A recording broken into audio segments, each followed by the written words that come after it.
Sugar Bowl. Wednesday, tragedy struck the New Orleans community. Our prayers are with the victims and their families.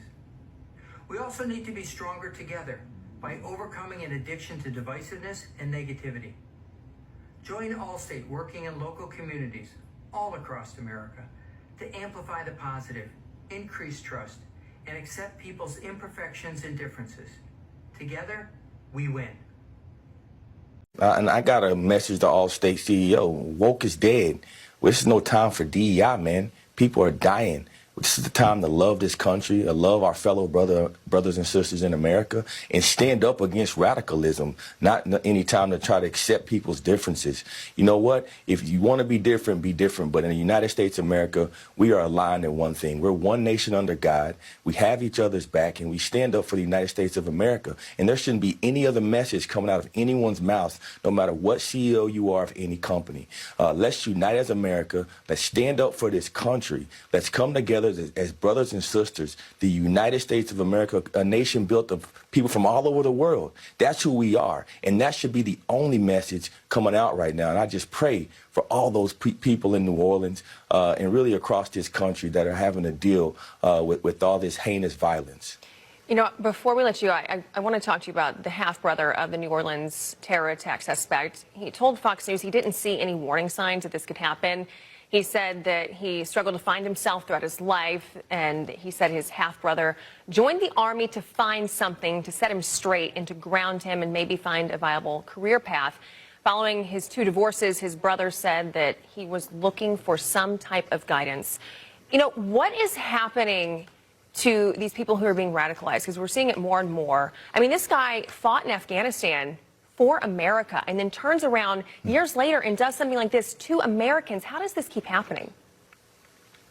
It keeps happening because we have a culture now that is not addressing mental health in the way that we should. I mean, this guy, obviously, his mind is gone into somewhere. But we've focused so much on DEI and wokeness and all these things that don't matter, that we continue to allow and accept people to do what they want to do. We need to keep people accountable. The military is not a place to start talking about these DEI initiatives and ways of thinking. And so we need to stop that. We need to address that. We need to find people that have these issues, and we need to do something with them. We need to treat them, and we need to attack it. We don't need to accept it. We got too much acceptance going on in the United States of America, but we just accepting wackos now to do whatever they want, and we call it normal. We got to stop normalizing idiocy, and that's the issue in the United States of America, in my opinion. Yeah, I mean, these people's had nothing to do with unifying the country or New Orleans. This had to do with making sure you played your college football game. And they opened with, you know, the BS that was that. And then the fade to, you know, here we go with let's play college football now. Whatever.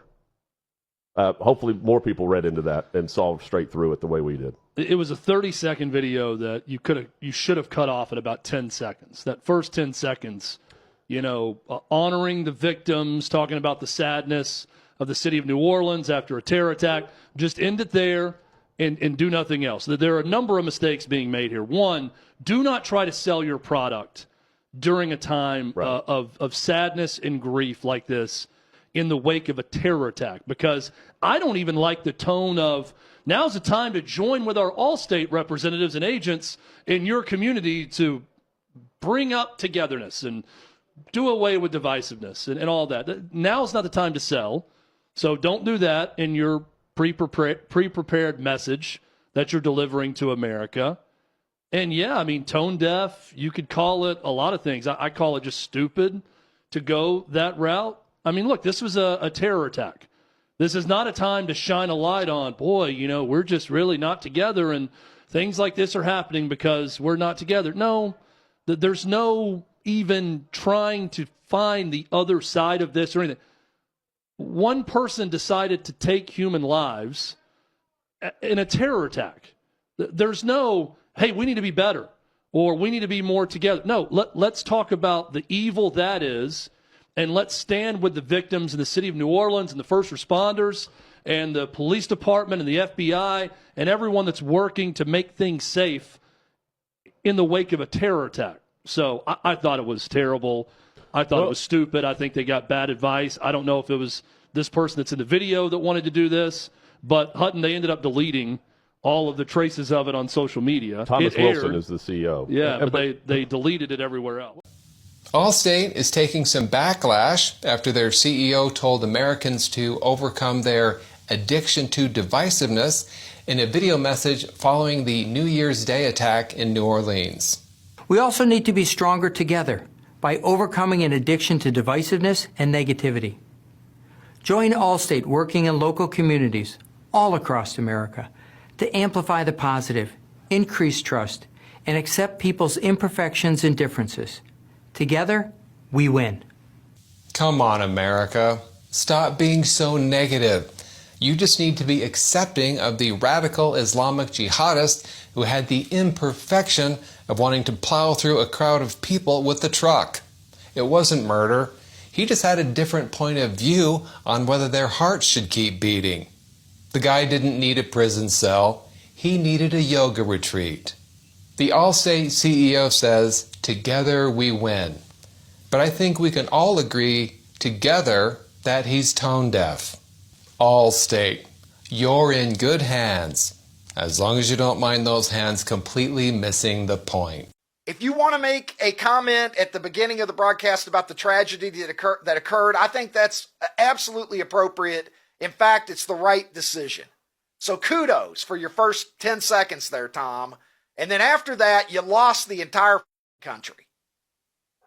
To tell us about an addiction to divisiveness and preach your inclusiveness, and it sounded like we were all being held hostage in some corporate DEI workshop hell, is what it sounded like. And we had the DEI guy at my old college, too, when I was a professor. And he came in one day, and we had to sit and listen to him talk DEI bull for about an hour. Look, I want to break this down. Look, first of all, people are criticizing this guy, saying that he was showing sympathy to the terrorist. I'm going to give him enough credit to believe that that is not his intention. This was not written by him. Okay, very likely he's just the empty suit wimp who's going to stand on television, the CEO of Allstate, and he's going to read what somebody else has written for him that I'm sure that they've workshopped out and they believe is going to strike the right notes. All right, and it hit every sour note, and he's got to own it because he was the one who was dumb enough to go on television and say those words. So they belong to you now, Tom Wilson.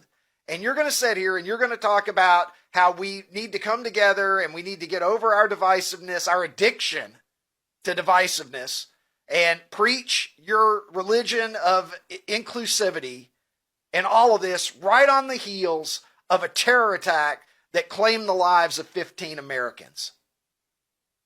And while I don't believe that he's saying that we need to preach tolerance of ISIS, it is the DEI woke, everybody's okay, everything's just different, but everything is also at the same time equally okay, and we have to respect all groups, and we have to respect all viewpoints, and all of this touchy-feely, modern, woke bull. Okay? It doesn't play very well after somebody drove a truck down Bourbon Street and maimed 15 people and injured at least twice that many more. Tom Wilson here, CEO of Allstate Insurance. And I just want to take this time to remind everybody that we're all friends. Yes, that's right. You may know of our insurance ads about the mayhem and causing mayhem and how funny that was. Well, I just want to say not all mayhem is funny. But in our case, it sells a lot of stuff. So keep buying the insurance because I need my bonuses. And also, as far as I'm concerned, you poor people can suck it. That's right, I said it. Yeah, I don't care. I'm rich. Kiss my ass. As if we needed another reason to hate the insurance industry. As if this industry needed another reason for people not to trust them. The CEO of Allstate, he produces a colossal turd on one of the biggest days of the college football season. On a day where the maximum number of eyes would be fixated on the television. The CEO of Allstate, he produces a gigantic turd where he perfectly demonstrates why no one, and I mean no one, has any respect for the insurance industry. How many times do we have to see the same story?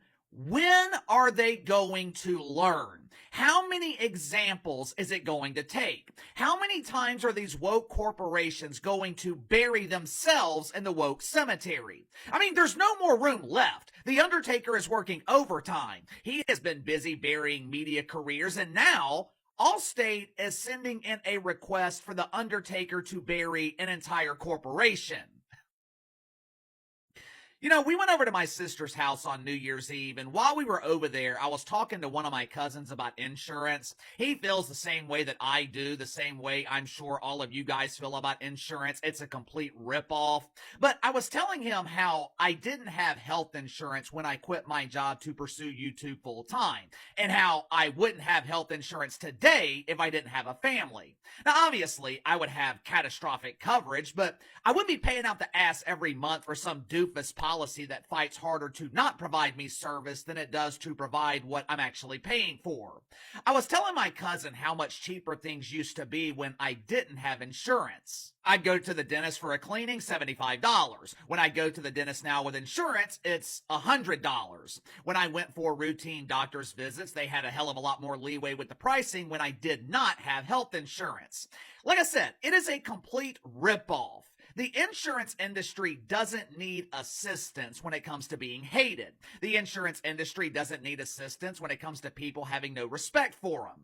Yesterday afternoon, I was prepping my video, I think it was on the WNBA, had the Sugar Bowl on in the background. Right before the game is about to start, I noticed that ESPN had the face of some dork on my TV screen. This dude looked like he had just stepped off the Death Star with his co-pilot, Adam Silver.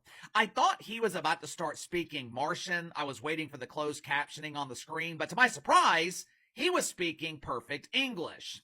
I'm sure Allstate stockholders wish he was speaking Martian because they lost $2 a share this morning after this commercial aired. Make sure to like and subscribe. You can follow me on Twitter at KC_BTL84. Let's get to the sponsor for today's video, my good friends at Fluffernoggin. We're in the midst of college bowl season, the NFL playoffs less than 2 weeks away. Usually, I'm not a big snacker, but I do enjoy snacks while watching games. One of my favorite snacks, beef jerky. But the problem with a lot of beef jerky, it feels like my jaw has been bench pressing Shamu after I eat it. I no longer have that problem because I have been snacking on Kraft beef jerky from Fluffernoggin. Now, you're probably wondering, what the hell is a Fluffernoggin? Fluffernoggin produces Kraft beef jerky made with 100% organic brisket right here in America. You don't have to worry about consuming cows raised by Mahmoud on a farm halfway across the world.